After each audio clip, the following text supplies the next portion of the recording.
Hi guys, welcome back to GP Reactions. I hope you're well. Hope you're having a great day, and as always, a big thank you to everybody that has taken time out to subscribe.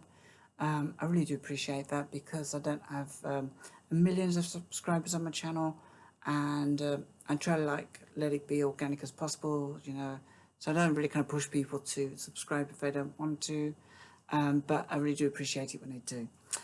So I'm going to now be listening to a track by John Foxx. I believe this looks like a top of a pops performance, as that is the DJ Mike Reed. This is a track called Burning Car. I think it was initially a non-album single, perhaps made its way onto an album or CD in later years. So essentially this came out in July 1980 and it peaked at number 35 in the UK Top 40. Without further ado, I'm going to click play and see what it's about. My oh my, it's John Foxx.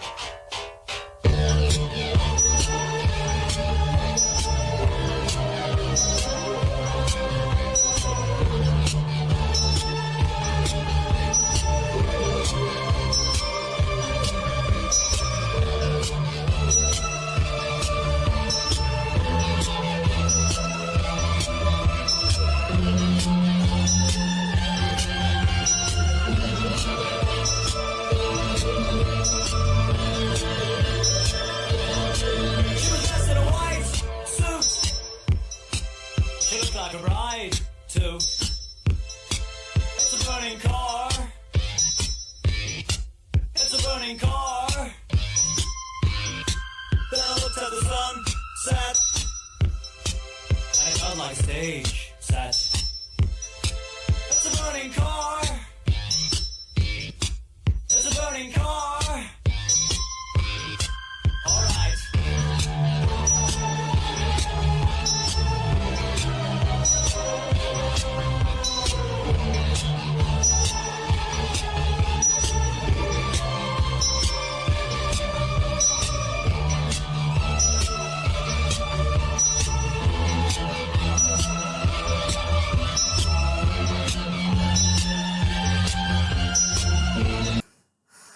It feels very, I've listened to a couple of John Foxx tracks, and they feel really experimental, but not in a bad way, but very, very much like this synth experimentation going on. I can't really explain that, but it's really interesting to see them all on the keyboards around him, and yeah, it's really, it reminds me a little bit, and I probably shouldn't say this either, but of Gary Newman type performance, but that was more had a more of a rock edge to it with the drums and the guitars and stuff. Yeah, really unusual. I mean, I wouldn't say I'm enjoying this as much as I enjoyed the previous song. I can't think of the Secret Garden or something, but it's good. It's good anyway. I like it. Never heard this one before neither.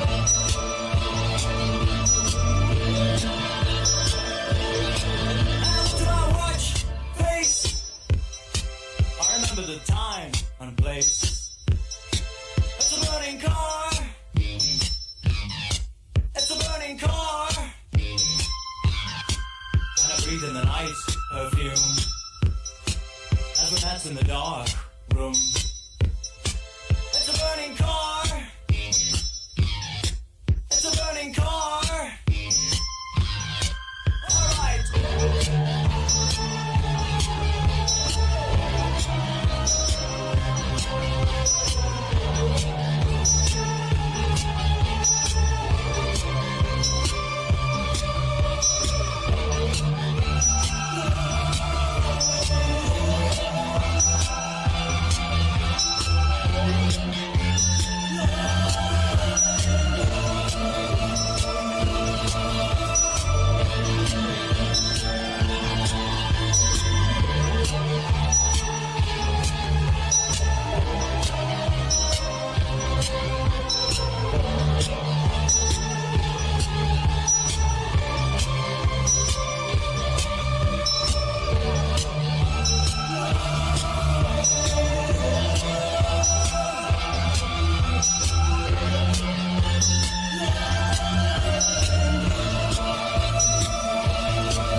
pretty cool. That was John Foxx Burning Car.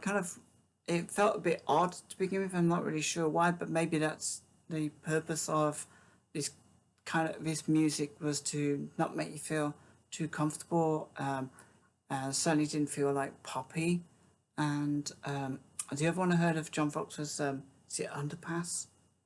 That had more. It felt like it had more of a regular sort of structure to it.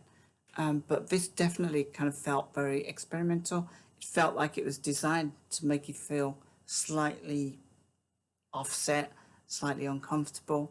And you can imagine sort of like a film noir type of setting. And the theme of it was burning car. I think it's about how a person looked when they're dying. And I breathed in the night perfume as we met in a dark room. So it might have a double meaning to it. I'm not really sure. It felt very abstract and avant-garde, and yeah.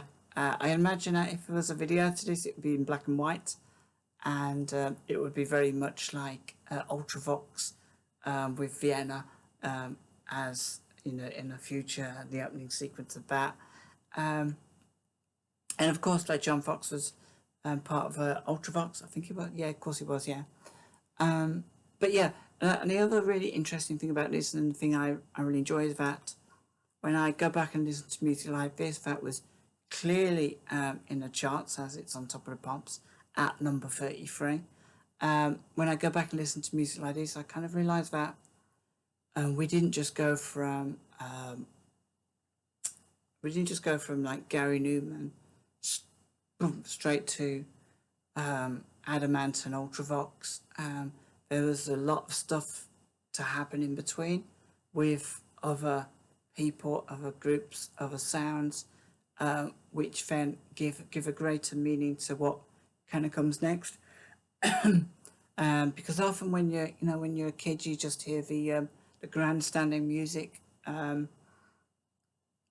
great synth sounds of the OMD, Ultravox, the Human League as well, the like early Depeche Mode, but you kind of like don't always take a look just underneath that at people like John Foxx and what kind of came before, and this gives me a real kind of sense of a lost nostalgia really for music like this, because I've never heard this. It's the first time I've ever heard this, and and as I say, at first I wasn't really kind of getting it, but I think as the song progressed, I realised that I wasn't supposed to be enjoying it as a sort of like a jaunty piece of music or something.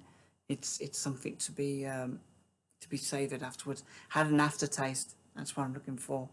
Had the right aftertaste for me. So yeah, it's a really good song.